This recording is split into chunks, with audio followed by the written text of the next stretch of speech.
এখন তোমার সব অধিকার দ্বিতীয় বিবিকে দিয়ে দিলে, বড় বউকে তুমি বঞ্চিত করে দিলে। নবীজি বলেছে স্বামী হয়েছ, যোগ্য স্বামী হতে পারোনি, কাল হাসরের ময়দানে তোমাকে অর্ধাংশ কুজু করে উঠানো হবে।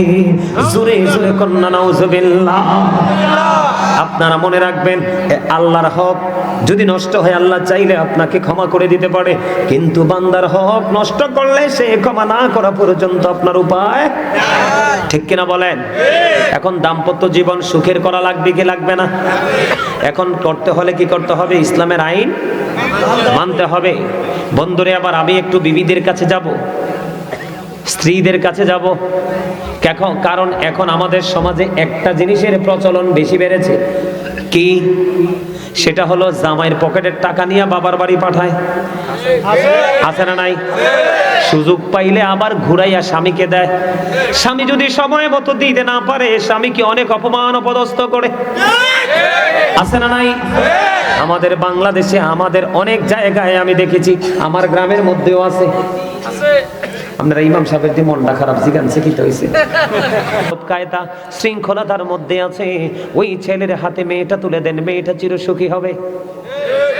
এখন তো আমরা চামড়ার সৌন্দর্য খুঁজি, এই চামড়ার সৌন্দর্য বেশি দিন টেকে না।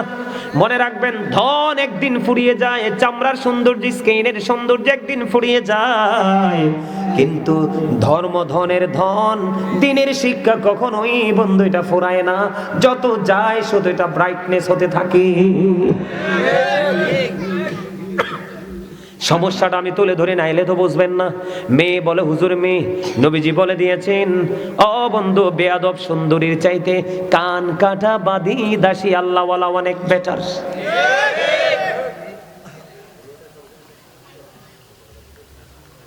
কে? কান কাটা বাঁধি দাসী, ঠিক কিনা বলেন? সময় কি বেশি হয়ে গেল নি ওয়াজ করতে? আমি তো ভাবছি 1 ঘন্টা আলোচনা করব।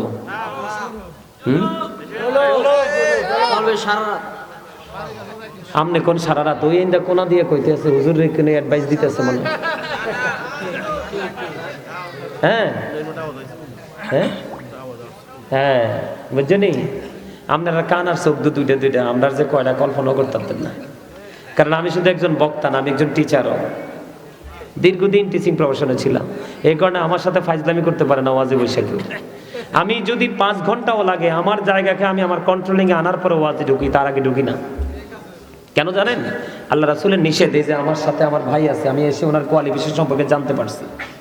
গ্রহণযোগ্য একজন পার্সন, অল সাইড পারফেক্ট। উনিও এই হাদিস পড়েছেন। নবীজি বলে দিয়েছেন, যেখানে মানুষের মানসিকতা নাই সেখানে ওয়াজ করো না, বন্ধ করে দাও। কথা কি বুঝতে পারছেন? তো মোটামুটি এখন একটু ভালো লাগে না? আস্তে আস্তে মানুষটি আইতেছে না? আলহামদুলিল্লাহ, আলহামদুলিল্লাহ। এই তোমরা কি পিছনে যারা বইছো বিরিয়ানির জন্য আইছো না ওয়াজ শুনতে আইছো? হ্যাঁ, ওয়াজ ওয়াজ। মাশাআল্লাহ, দাত্রী আপনার দেশ কোন অনেক সুন্দর। দাত্রী এখনো দেখা যায়। এই মিয়া একটু হাসার জন্য বলছি, অনেকে দেখছি গোমরা পুকে হুতুম পেছার মতো বসে রয়েছেন। বলে হুজুর এইভাবে কথাটা বললেন কেন? নবীজির হাদিস। নবীজি বলছে, যেই মানুষ গোমরা মুখে থাকে ওই মানুষ নাকি হার্ট অ্যাটাক করে মারা যায়। আর যেই মানুষ সবসময় হাসি খুশি ফ্রি থাকে, নবীজি বলেছেন তার জীবনটা একটু সুন্দর এবং স্বাভাবিক থাকে। নবীজি সুখী থাকার জন্য, সুন্দর থাকার জন্য, অনেক সুস্থ থাকার জন্য অনেকগুলো অপশন দিয়েছেন। এর মধ্যে একটা অপশন হলো হাসি খুশি। সুবহানাল্লাহ বলেন না? আর যারা বলেন সুবহানাল্লাহ। এবার আসেন, আমি আমার ওয়াজ গুছাই ফেলতেছি। মেয়েদের এদিকে তাকাবে না বন্ধু, অনেক বেশি সুন্দরী, অনেক বেশি ধনীর বেটি কিন্তু আল্লাহওয়ালা না। আপনি অনেক ধনী হোক, অনেক সুন্দরী হোক, যদি আল্লাহওয়ালা না হয়, আপনি এটাকে বউ করে ঘরে আনিয়েন না। যদি বউ করে ঘরে আনেন, তাহলে এটা এনেই বন্ধু, ওই তেঁতুল গাছ লাগাইলে যেমনি তেঁতুল ধরে, এইটা আসলে আপনার ঘরে তেঁতুলের মতোই বাচ্চা আসবে। এটা কথা শুনবে না। কথা কন না কেন? এটা আপনাকে আমাকে বুঝে নিতে হবে।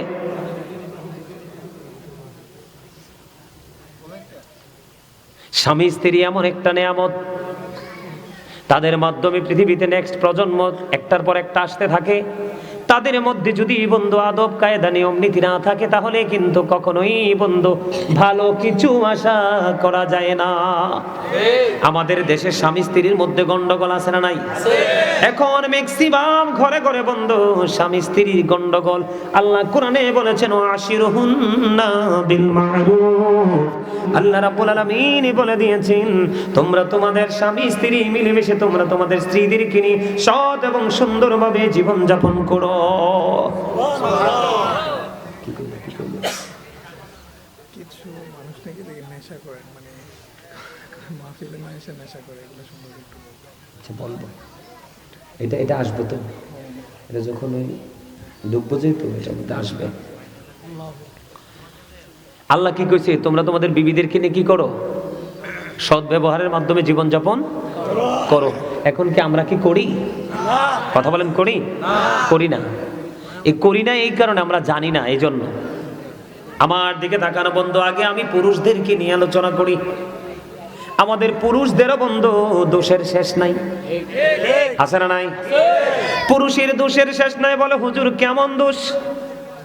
আল্লাহর হাবিব বলেছেন তুমি যদি চা খাও বিবির জন্য চা নিয়ে যাবে, তুমি যদি মিষ্টি খাও বিবির জন্য মিষ্টি নিয়ে যাবে, তুমি যদি পান খাও বিবির জন্য মিষ্টি নিয়ে যাবে। তুমি স্বামী হিসাবে যতটুকু কষ্ট করো তার চাইতে তোমার বিবিও কম কষ্ট করে না। তুমি অফিসে চলে যাবে, সকালবেলা সে পেরেশানি করে রান্না করে দেয়, তোমার কাপড় চোপড় তোমার অফিসে যাওয়ার সবকিছু জোগায় দেয়, এমনি করে করে যে যেই জায়গায় যায় তাকে রেডি করে দেয়, দেয় কি দেয় না? এই জন্য নবীজি বলেছেন তোমার উপর তোমার বিবির উপর তোমার উপর দুজনের উপর দুজনের অধিকার রয়েছে। তোমরা কি করো? একজন তুমি যেটা করবে, তোমার জন্য কোনো কাপড় কিনলে বিবির জন্য কাপড় কিনো।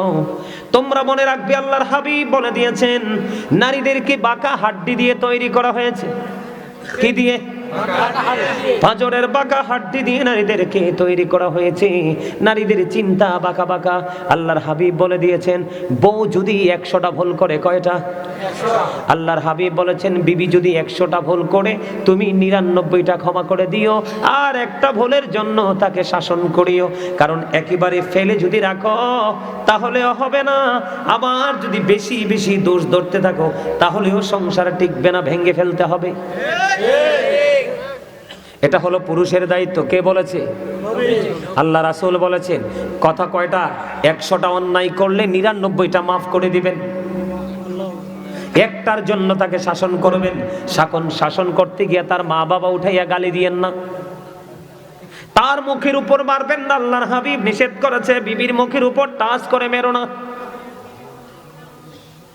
এখন আপনি মনে মনে ভাবলেন হুজুর আমি আমার বিবিকে সর্বোচ্চটা দিয়ে ভালোবাসি, কিন্তু সে তো আমার মাকে ভালোবাসে না বা মায়ের সাথে কোনো ধরনের মিলমিশ হয় না, মাকে আপন করে নেয় না।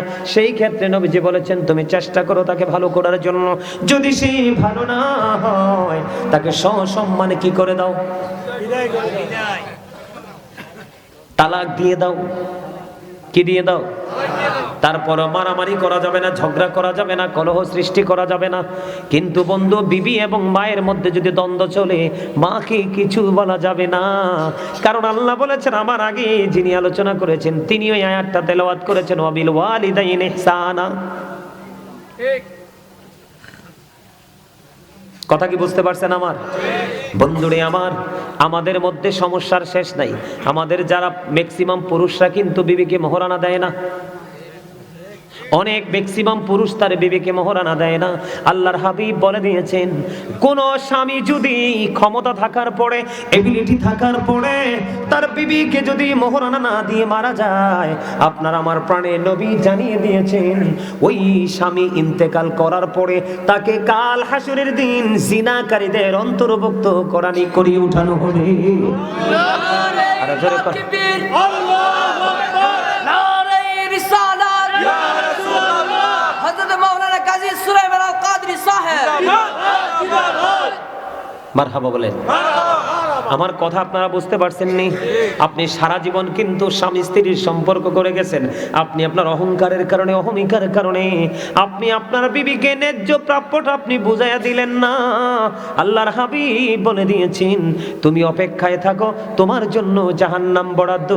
কাল হাসরের ময়দানে জিনাকারীদের অন্তর্ভুক্ত করে তোমাকে জাহান্নামে তোলা হবে। জোরে জোরে কন্যা নাউজুবিল্লাহ। এখন বিবির মোহরানা আটকায় রাখবেন নি? হ্যাঁ, আটকায় রাখবেন? এবার আসেন, আমাদের সমাজের মধ্যে কিছু ক্যারেক্টারলেস মেন অথবা পিপল আছে না নাই? চরিত্রহীন আছে না? বড় বউকে ঘরে রেখে, বাচ্চাকে ঘরে রেখে ঘুম পাড়িয়ে আরেকটা বিয়ে করে। তোমার তো বিয়ে 4টা বৈধ, কয়টা? তুমি যদি সক্ষম পুরুষ হও, তোমার বিয়ে কয়টা বৈধ? আল্লাহর হাবিবকে একদিন আল্লাহর হাবিবকে একদিন একজন বিবি প্রশ্ন করলেন, ইয়া রাসূলুল্লাহ, ইয়া হাবিবাল্লাহ, নবী গো, আপনি কাকে বেশি ভালোবাসেন? খেয়াল করবেন, কাকে বেশি ভালোবাসেন? নবীজি ওই বিবিকে একটা খেজুর দিলেন। কয়টা খেজুর? একটা খেজুর দিলেন। নবীজি বললেন, তোমাকে যে খেজুর দিছি ওটা আরেকজনকে বলিও না।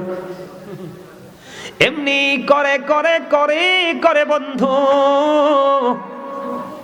একটা একটা একটা একটা করে সবগুলো বিবিকে একটা একটা করে খেজুর দিলেন। এখন বিচি ফালাইতে যাই একজনে ফালাইতে গেছে, আরেকজনে দেখে ফেলছে, বুবু তুমি কি ফালাইলা? আমি একটু খেজুরের বিচি ফালাইছে। কে দিছে? আমার নবীজি দিয়েছে। এমনি করে করে করে করে নবীর যতগুলো বিবি সবাই দেখে একটা একটা করে খেজুরের বিচি ফালায়। তার মানে সকল বিবি জানতে পেরেছে আমার নবী রাহমাতাল লিল আলামিন কাউকে কম কাউকে বেশি নয়, আমরা সকলকেই সমানভাবে ভালোবাসি।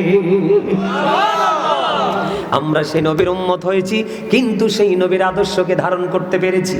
পারি নাই বন্ধুরে আমার, আমি আপনাদেরকে বলি, একজন বিবি কি করলো, একজন স্বামী কি করলো, বড় বউকে ফেলে ছোট বউকে বিয়ে করলো। এখন ছোটটারে বিয়ে করার পরে বড়টার কোনো খবর রাখে না, খোঁজ রাখে না। আছে না নাই? আপনাদের এই তেতুয়ারাতে আসেনি? আমার তেতুয়ারা তো আছে। এটা আবার কি কথা? হ্যাঁ, কত জঘন্য খবর দেখেন।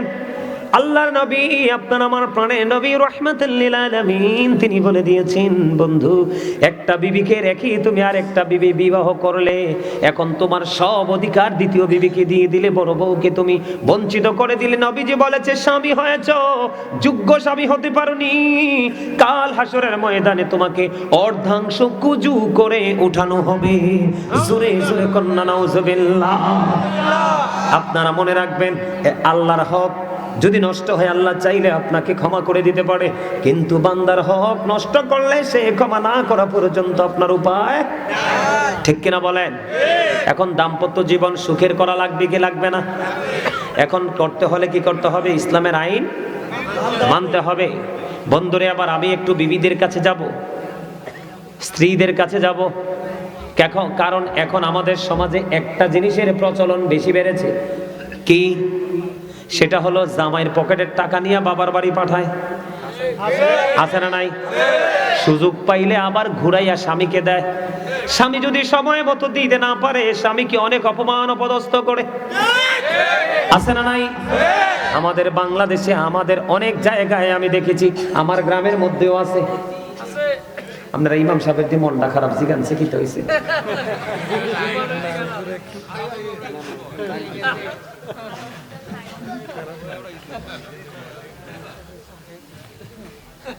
আসেনি কন্যা, আমারে আসেনি কন্যা, পকেটের টাকা চুরি করে না? স্বামীর পকেট থেকে যদি কোনো বিবি টাকা নেয়, এটাকে চোর বলা যাবে না, এটা প্রেম। কথা কয় না? আছে না নাই? কিন্তু দোষটা হলো স্বামীর পকেট থেকে টাকা নিয়ে বাবার বাড়ি রাখা, তারপরে স্বামী বিপদে পড়লে বাবার বাড়ির বলে স্বামীকে দিয়ে আবার অপমান করা। মদিনাতুল মুনাওয়ারায় ছোট্ট একটা ঘটনা বন্ধু শোনেন। মদিনাতুল মুনাওয়ারায় এক বুড়িমা গভীর রজনীতে স্বপ্নে দেখলেন তার মেয়ে মারা গেছে, মেয়ের স্বামী পৃথিবীতে আছে। ওই বুড়িমার মেয়ে পৃথিবী ছেড়ে চলে গেছে। এখন ওই বুড়িমা গভীর রজনীতে বন্ধু স্বপ্নে দেখলেন, তিনি স্বপ্নে দেখলেন তার মেয়েকে জাহান্নামের মধ্যে ফেরেশতারা মাথার মধ্যে আগুনের পেরেক বসাচ্ছে। হাতের মধ্যে আগুনের বেড়ি পড়িয়ে দিয়েছেন, পায়ের মধ্যে ঠিক সেম ভাবে পড়িয়ে দিয়েছেন। তখন এই বুড়িমা মেয়েকে প্রশ্ন করলো, মা তোমার এই দুর্দশার কারণ কি? মা গো, আমি জীবনে আমার স্বামীর কথা শুনিনি, আমি স্বামীর কথা অমান্য করে স্বামীর পকেট থেকে টাকা চুরি করে বাবার বাড়ি পাঠাইছি, আমি স্বামীর কথা অমান্য করে এই বাড়ি থেকে ওই বাড়ি চলে গেছি, আমি এমন কোন অপমান অপদস্থ নাই আমি আমার স্বামীকে করিনি। আমি মরার পরে স্বামীকে অপমান করার কারণে আজকে আমার এই দুর্দশা। বন্ধু, স্বামী কিন্তু বেঁচে আছে। বুড়িমার রাত পোহায় গেল, সকাল যখন হলো স্বামীর কাছে চলে গেল, মেয়ের হাজবেন্ডের কাছে চলে গেল। বাবা গো, আমার মেয়েটা তোমাকে অনেক কষ্ট দিয়েছে জীবনভর, আমার মেয়েটা পৃথিবী ছেড়ে চলে গেছে, আমি স্বপ্নে দেখেছি আমার মেয়েটা খুব খারাপ অবস্থার মধ্যে আছে, তুমি আমার মেয়েটাকে ক্ষমা করে দাও। এখন স্বামী বলতেছে, না না না, আমি কোনোদিন তাকে ক্ষমা করব না। তার কারণ হলো, এই কারণে আমি তাকে ক্ষমা করব না কারণ সে সারাটা জীবন আমাকে অস্থির করে রেখেছে, কোনোদিন সে আমাকে মূল্যায়ন করেনি। আমি যদি বলেছি ওই দিকে যাইও না, সে আমার কথা শুনেনি, ওভারটেক করে গিয়েছে, এমনি করে করে যত অবমাননা সবগুলো করেছে, আমি ক্ষমা করব না। এবার ওই বুড়ি কি করলেন, কোনোভাবেই কোনো সুযোগ না পেয়ে বুড়ি মা চলে গেলেন আপনার আমার প্রাণের নবীর কাছে। ইয়া রাসূলুল্লাহ, ইয়া হাবিবাল্লাহ, নবী গো, ও প্রাণের নবী, আমার মেয়েটা আমি দেখেছি জাহান্নামে এমন এমন বিপদে আছে। ইয়া রাসূলুল্লাহ, আমি আমার মেয়ের জামাইয়ের কাছে ক্ষমা চাইতে গিয়েছি, সে বলে দিয়েছে সে ক্ষমা করবে না। এখন সে যদি ক্ষমা না করে, ইয়া রাসূলুল্লাহ, আমার মেয়েটা ক্ষমা পাবে না, মুক্তি পাবে না। এবার আমার আপনার প্রাণের নবী স্বামীকে ডাকলেন, স্বামীকে ডাকার পরে আমার আল্লাহ নবীজি বলে দিলেন, তুমি যদি তোমার বিবিকে আজকে আল্লাহর রাস্তে ক্ষমা করে দাও, আল্লাহ রাব্বুল আলামিন তোমাকে ক্ষমা করে দিবে। জোরে জোরে কন্যা সুবহানাল্লাহ। স্বামী নবীজির কথা শুনে স্ত্রীকে ক্ষমা করে দিলেন। বুড়িমা পরে স্বপ্নে দেখলেন আল্লাহ রাব্বুল আলামিন ওই মেয়েটাকে জান্নাত জাহান্নাম থেকে জান্নাতে অধিষ্ঠিত করেছে। জোরে জোরে বলেন না সুবহানাল্লাহ। বন্ধুরি আমার, আমি আরেকটা ঘটনা আমি আপনাদেরকে বলি। মেয়েরা বন্ধু যদি স্বামীর কথা মেনে চলতে পারে, তাদের জন্য বড় নিয়ামত। মদিনাতুল মুনাওয়ারায় বন্ধু এখনকার যুগে কিন্তু বেপরোয়াভাবে চলাফেরা করে। আমাদের আগে আমরা ছোট থাকতেও দেখছি বন্ধু, খানদানি বংশের মানুষেরা বিবিদেরকে বাড়ি থেকে বের হতে দিত না, বাড়িতে কাজের লোক রাখতো, দাসী রাখতো, ঠিক কিনা বলেন? রাখতো কি রাখতো কি রাখতো না? দাস দাসী রাখতো কিনা? তৎকালীন সময়ে, আমার কথা শোনেন, তৎকালীন সময়ে বন্ধু আল্লাহর প্রিয় হাবিব সরকারে মদিনা তিনি বলেছেন, এক স্বামী তার বিবিকে নির্দিষ্ট সময় বেঁধে দিয়ে চলে গেলেন, আল্লাহর জন্য সফরে বের হয়ে গেলেন। যাওয়ার সময় বলে গেলেন, বিবি বিবি রে, তোমার যা কিছু প্রয়োজন আছে আমি বাড়িতে দাসী দিয়ে গেলাম, আমার কাজের লোক দিয়ে গেলাম, তার মাধ্যমে তুমি কি করবা, তোমার সকল চাহিদা তুমি পূরণ করবা, কিন্তু বাড়ির আঙিনা ছেড়ে বের হইও না। হঠাৎ করে বন্ধু একদিন খবর আসলো, তখন তার বাবা সিরিয়াস অসুস্থ, কিন্তু স্বামী তো বলেছে তুমি বাড়ি ছেড়ে যেও না। এবার নবীজির কাছে খবর পাঠালেন, ইয়া রাসূলুল্লাহ, নবী গো, আমার স্বামী নিষেধ করে গিয়েছে। নবীজির কাছে এইভাবে পাঠালেন খবর, কিন্তু আমার বাবা সিরিয়াস অসুস্থ, আমার বাবাকে দেখতে যেতে চাই, যেতে পারবো কিনা? আল্লাহর হাবিব বলেছেন, তোমার স্বামী যেহেতু নিষেধ করেছে তুমি যেও না। মেয়েটা ধৈর্য ধরলো, ধৈর্য ধারণ করে বন্ধু অবস্থান করলো, ধৈর্য ধারণ করে অবস্থান করলো। কিছুদিন পরে আবার খবর আসলো, এই মেয়েটার বাবা মারা গেছে। ইন্না লিল্লাহি ওয়া ইন্না ইলাইহি রাজিউন। তখন আবার খবর পাঠালেন নবীজির কাছে। নবীজি বললেন, তোমার স্বামী এসেছে না? তার স্বামী এসেছে, কয় না, কিন্তু স্বামী যদি না আসে অনুমতি ওভারটেক করে যাওয়া যাবে না। মেয়েটা কি করলেন না বন্ধুরে আমার, স্বামীর কথা অমান্য করলেন না, নবীজির কথা অমান্য করলেন না, তিনি তেনার বাড়িতে অবস্থান করলেন। বন্ধু বাবা মারা গেল, কাফন দাফন সব হয়ে গেল। গভীর রজনীতে আল্লাহর প্রিয় হাবিবের কাছে খবর চলে আসলো, নবী নবী গো, আপনি জানিয়ে দেন ওই মেয়েটা আপনার কথা মান্য করেছে এবং স্বামীর হুকুম মান্য করেছে, এই কারণে আমি তার বাবাকে জান্নাতে দিয়ে দিয়েছি। জোরে জোরে কন্যা সুবহানাল্লাহ। বন্ধুরে আমার, আমি আপনাকে বলি, বেপরদাশীল স্বামী স্ত্রীর মধ্যে একটা মধুর বন্ধন, সুসন্তান পৃথিবীতে আসার বেশি সম্ভাবনা বয়ে আনে। আমি আপনাদেরকে বলে বন্ধু, স্বামী স্ত্রীর সম্পর্কটা কেমন হওয়া লাগবে? আপনার ধরেন গভীর রজনীতে স্বামী বিছানায় চলে গেল, স্বামী স্ত্রী বিছানায় চলে গেল, কিন্তু স্বামী যখন স্ত্রীকে ডাকবে কাছে আসার জন্য, কিন্তু স্ত্রী তার স্বামীর ডাকে সাড়া দিল না, মুখটাকে উল্টো দিকে ঘোরায় দিল।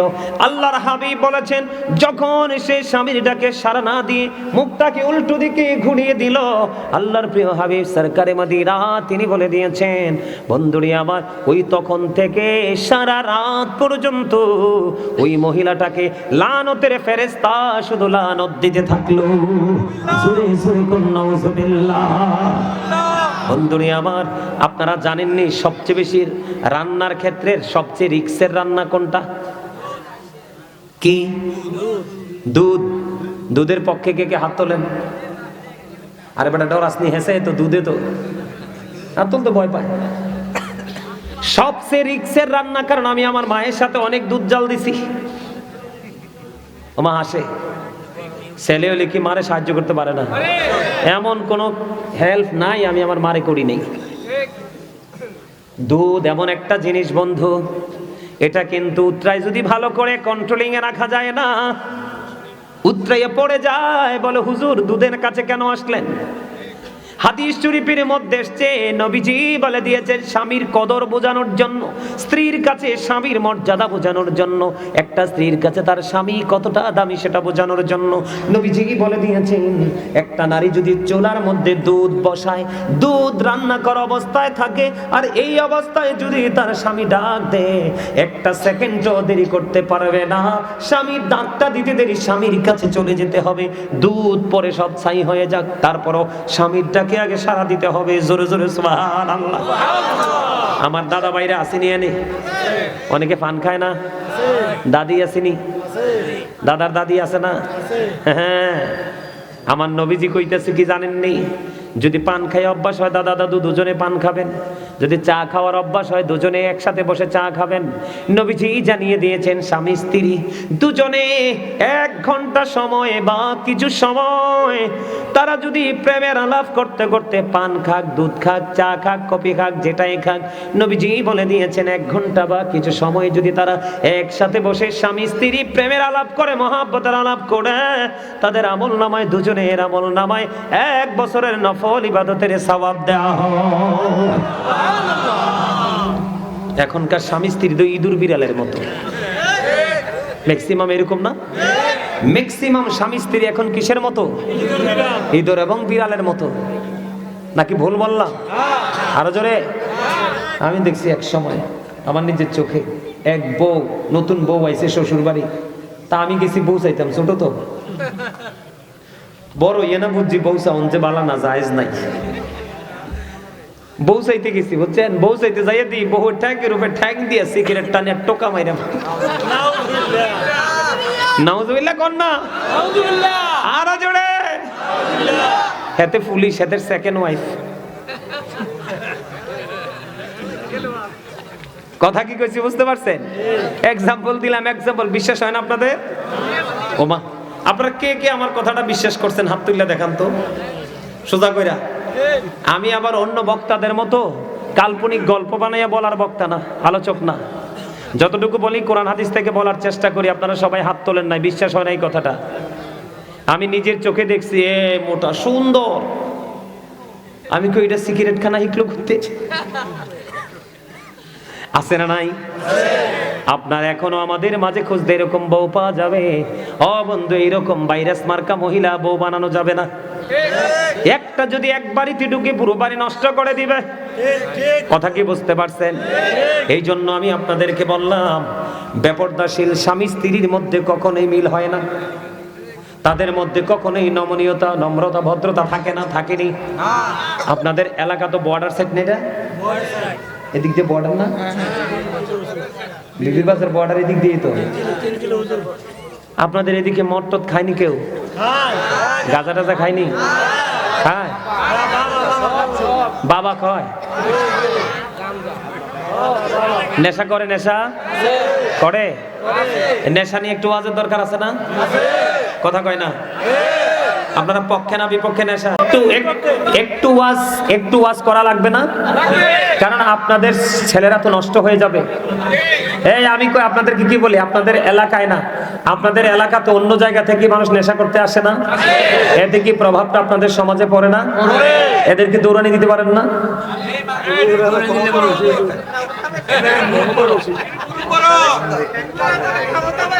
কেন বলছি জানেন? আমার কথা শুনেন। যে অন্যায় করে এবং যে অন্যায়কে প্রশ্রয় দেয় দুজন সমান অপরাধী। কে? আমরা তো মুসলমান, আমরা কি? এই কাজ তো আমাদের কাজ না, এই কাজ হচ্ছে বেঈমান কাফেরদের কাজ। এই কাজ কার কাজ? এটা আমরা মুসলমানদের কাজ। আমি আপনাদেরকে বলি, এটাকে আপন করবেন নাকি এটাকে বয়কট করবেন সেটা আপনারা সিদ্ধান্ত নেবেন। এদিকে তাকান, আল্লাহ রাব্বুল আলামিন পবিত্র কালামে হাকিমে বলেছেন, বলবো, ইন্নামাল খামরু ওয়াল মাইসিরু ওয়াল আনসাবু ওয়াল আজলামু রিজসুম মিন আমালিশ শাইতান।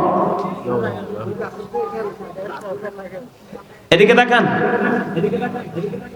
মদ, জুয়া, মূর্তি, ভাগ্য গণনা, এগুলো ঘৃণ বস্তু, শয়তানের কাজ। কার কাজ? এগুলো কার কাজ? কে বলেছে? আল্লাহ। এখন আপনারা আসেন, শয়তান কি আপনার আমার বন্ধু না শত্রু? ইন্না শাইতানা লাকুম আদুউন ফাত্তাখিযুহু আদুওয়া।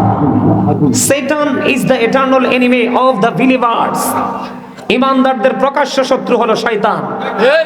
কারণ মুসলমান ইমানদার যত খারাপ কাজ করে সব শয়তানের ধোঁকায় পড়ে করে। আমি আপনাদেরকে বলি, বাবা আদম আলাইহিস সালাম এবং মা হাওয়া, তারা কি জান্নাত থেকে বের হইছে না? তারা যখন জান্নাতে ঢুকছে, আল্লাহ তাদেরকে বলছে, তোমরা জান্নাতের যেখান থেকে মন চায় খাও, কিন্তু গন্ধম খাইও কি করিও না, গন্ধম খাইও না। কিন্তু তারা শয়তানের ধোঁকায় পড়ে যখন তারা গন্ধম খেয়ে ফেললো, কি করলো? গন্ধম খেয়ে ফেললো। আল্লাহ রাব্বুল আলামিন তাৎক্ষণিকভাবে অর্ডার দিয়ে দিলেন, কুল নাহবিতু মিনহা জামিআ, you get down all from here. আল্লাহ তাদেরকে জান্নাত থেকে আউট করে দিলেন। তাও কেমন ভাবে বের করছে জানেননি? তাদের শরীরে কিন্তু কোনো পোশাক ছিল না। তারা যখন এই গন্ধম ভক্ষণ করলো, আমি আপনাদেরকে একটু বলবো কৌশলটা, মানে এটা আপনাদেরকে বলা আমি মনে করি একটু দরকার, আপনাদের শোনা দরকার।